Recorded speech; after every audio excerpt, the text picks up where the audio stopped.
मी जुईली निखिल लांजेकर. सगळ्यांचं raising minds with जुईलीमध्ये स्वागत. आज आपण वर्क लाईफ आणि मुलांचं पालकत्व ह्याचा समतोल कसा राखायचा आहे याविषयी गप्पा किंवा चर्चा करणार आहोत. मी आई होण्याआधी खूप काम करायचे आणि काम ही माझी पॅशन आहे. आई झाल्या झाल्या मला पहिला प्रश्न हा पडला होता, आता मी काम करायचं का नाही? कारण माझ्या पदरात जे मूल आहे ते पूर्णपणे माझ्यावर डिपेंडंट आहे किंवा ते पूर्णपणे माझ्यावर अवलंबून आहे. खूप मनामध्ये केऑस सुरू झाला, की कसं काम होणार आहे? जमेल का?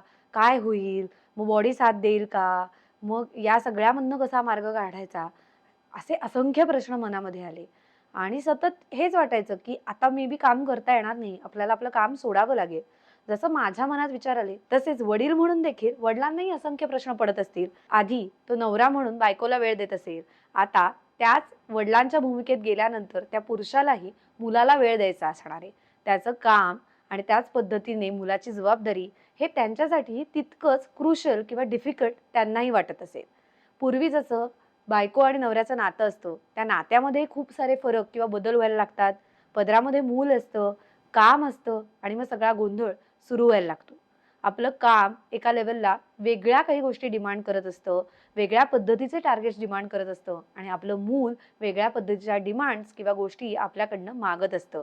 आणि मग या सगळ्यातनं आपल्याला स्ट्रेस येतो, कधी-कधी आपण बर्नआउट होतो, कधी आपल्याला इमोशनली इरिटेशन्स येतात किंवा नकोसं वाटायला लागतं किंवा कधी-कधी आपल्यालाच आपल्या निर्णयावर पण शंका यायला लागतात, की अरे मी मूल जन्माला घातलंय खरं, पण हे करायला हवं होतं का? मी माझ्या मुलाची पूर्णपणे जबाबदारी घेऊ शकीन का? ती मला झेपेल का? यासारख्या असंख्य रोलर कोस्टर राईडच्या थॉट्समधनं आपण जात असतो. अशा वेळी काय केलं पाहिजे? पॉज घेतला पाहिजे आणि त्या मुलाच्या स्माईलकडे बघितलं पाहिजे. कारण ज्या जीवाला आपण इतक्या ट्रस्टनी, आपुलकीनी या जगात आणलेलं असतं, त्या स्माईलमधनंच आपल्याला कळतं. सो आपल्याला त्या स्माईलकडे बघितलं पाहिजे, मोठा श्वास घेतला पाहिजे आणि स्वतःला सांगितलं पाहिजे, की ही सिच्युएशन आहे. जसं ते मूल मोठं होणार आहे, तसं त्याच्या गरजा बदलणार आहेत आणि कदाचित ते आत्ता आपल्यावर जेवढं अवलंबून आहे, तेवढं ते पुढे नसणार आहे. ही आपली फेज आहे. असं जर आपण आपल्याला समजवलं, तर अनेक गोष्टी खूप जास्ती सोप्या होणार आहेत आणि आपल्याला आलेलं बर्डन, प्रेशर, चिंता, काळजी सगळं दूर आणि नाहीसं होणार आहे. सगळं आपला अप्रोच आणि ॲटिट्यूडवर डिपेंडंट आहे. आपण जर याला रिस्पॉन्सिबिलिटी किंवा स्ट्रेस म्हणून बघितलं, तर आपल्याला ओव्हरवेल्म वाटणार आहे. आपण जर का या गोष्टीकडे एका आनंदाने किंवा पॉझिटिव्ह ॲटिट्यूडनी बघितलं, तर आपल्या आयुष्यातल्या गोष्टी बदलणार आहे. मग नेमकं करायचं काय? आपल्या वर्क लाईफचा आणि आपल्या मुलाचा परफेक्ट बॅलन्स कधीच सापडणार नाहीये. म्हणजे जर का माझ्या ऑफिसमध्ये मीटिंग आहे आणि जी 9 वाजता आहे आणि माझ्या मुलाची शाळा 10 वाजताची आहे, तर मग मी काय केलं पाहिजे? तर आपल्याला आई-वडील म्हणून एकमेकांची चर्चा केली पाहिजे, की उद्या माझी 9ची मीटिंग आहे, तर तू मुलाला शाळेत सोडशील का? दोघांमध्ये म्युच्युअल अंडरस्टँडिंग असणं गरजेचं आहे. जर का ते म्युच्युअल अंडरस्टँडिंग नसेल, तो कुठलातरी एक पेरेंट, मग ते आई असतील किंवा वडील असतील, ते बर्नआउट होण्याची शक्यता असते.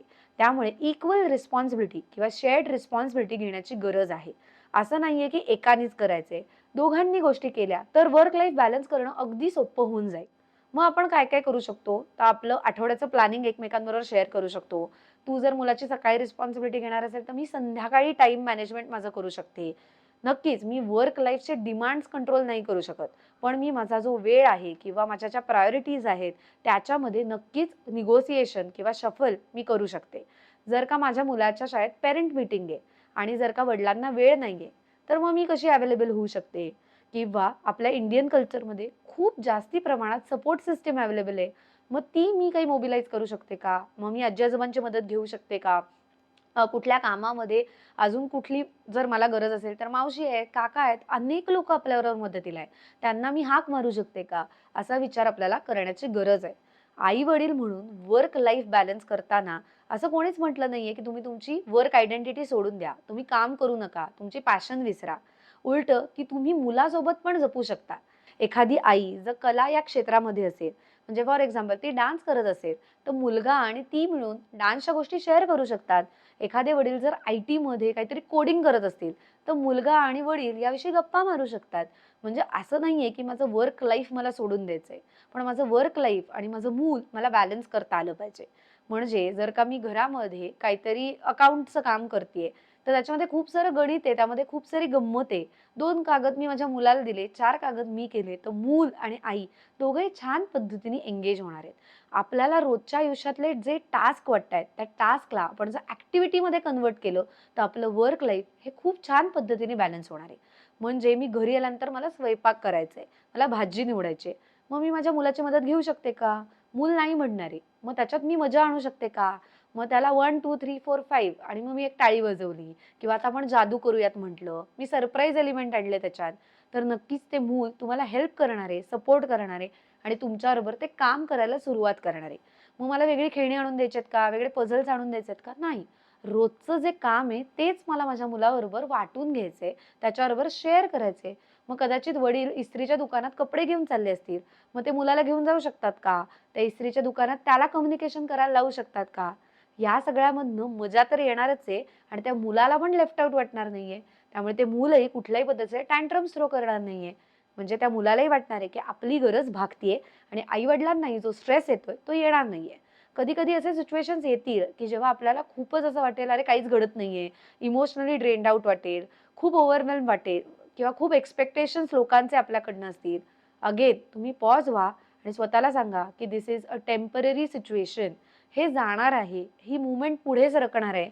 आत्ताच्या क्षणामध्ये मला ताण आलाय, याचा अर्थ माझ्या मुलाचा मला ताण आलाय असा होत नाही. अनेक वेळा आपण या विचारांमध्ये अडकून जातो, की मी व्यवस्थित करतीये का? पुरेसं करतीये का? यापेक्षा मी जे करतीये, ते कसं छान पद्धतीने मुलापर्यंत डिलिव्हर करीन, ह्याचा विचार किंवा ही सकारात्मकता आपण आपल्यामध्ये आणू शकतो का? बऱ्याचदा वर्क लाईफ बॅलन्स करताना आता खूप सारे ऑप्शन्स अवेलेबल आहेत. डे केअर सेंटर्स आहेत. तुम्ही हाऊस हेल्प घेऊ शकता. सो खूप सारे आता ऑप्शन्स डेव्हलप झालेले आहेत. असं नाहीये, की आपण घराच्या बाहेर पडल्यानंतर आपल्या मुलाची कोणीच जबाबदारी घेऊ शकणार नाहीये. आपल्याला ती जबाबदारी दुसऱ्याच्या अंगावर टाकता पण आली पाहिजे किंवा तो विश्वासही आपल्याला ठेवता आला पाहिजे, ही गरज आहे. हा प्रत्येकाचा चॉईस आहे, की आपली वर्क लाईफ बॅलन्स करताना आपल्याला कशा पद्धतीची सपोर्ट सिस्टम घ्यायची आहे किंवा कशा पद्धतीची मदत घ्यायची आहे. पण त्याचं प्लॅनिंग हे ॲज अ पार्टनर आपल्याला एकत्र मिळून करण्याची गरज आहे. तरच आत्ताच्या काळात किंवा आत्ताच्या जगात वर्क लाईफ बॅलन्स होणार आहे. तो या सगळ्याचा समरी किंवा जिस्ट काय आहे, की आपण एकमेकांशी कनेक्टेड असलं पाहिजे. आपण नवरा-बायको म्हणून कनेक्टेड असो, तर आपण छान आई-वडील होऊ शकणार आहोत. छान आई-वडील व्हायचं असेल, तर आपल्यात कम्युनिकेशन असलं पाहिजे, कन्व्हर्सेशन असलं पाहिजे. आपण शक्यतो मुलासमोर हे डिस्कशन टाळले पाहिजेत, की तू सोडणार का मी सोडणार? मुलाला असं वाटू शकतं, की अरे आई-वडिलांकडे वेळच नाहीये माझ्यासाठी. यापेक्षा जर आपण मूल झोपलेलं असताना या सगळ्याचं प्लॅनिंग केलं, तर मुलाला असं वाटेल, की आपल्या गरजांची काळजी घेतली जातीये. प्रयत्न करा, की प्लॅनिंग करणं, प्रायोरिटायझिंग करणं, टाईम टेबल करणं आणि ते मुलाबरोबर शेअर करणं, की या आठवड्यात ना आईला खूप मीटिंग आहेत, या आठवड्यात तुला वडील शाळेत सोडणार आहेत. या छोट्या-छोट्या गोष्टी आपण आपल्या मुलांना जर इन्फॉर्म केल्या, तर मुलंही आपल्यावर कमी टँट्रम्स किंवा कमी चिडचिड किंवा कमी त्रागा करणार आहेत आणि यातनं आपण सगळेच मेंटली बॅलन्स स्टेटमध्ये राहणार आहोत. सो तुम्हाला सगळ्यांना कसा वाटला आजचा टॉपिक?